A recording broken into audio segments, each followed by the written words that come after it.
Former Ethiopian President Mulatu Teshome has said that the China proposed outlook on peace and development in the Horn of Africa to support regional countries in addressing security, development and governance challenges is highly appreciated.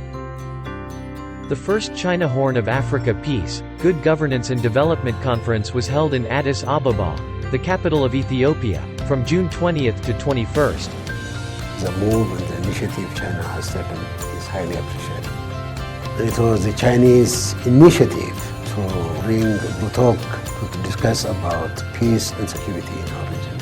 Of course, the African countries, especially our region, IGAD member countries, have to own the agenda. The success stories of China, the continuous economic development in China was due to the fact that China was peaceful with itself and peaceful with its neighbors.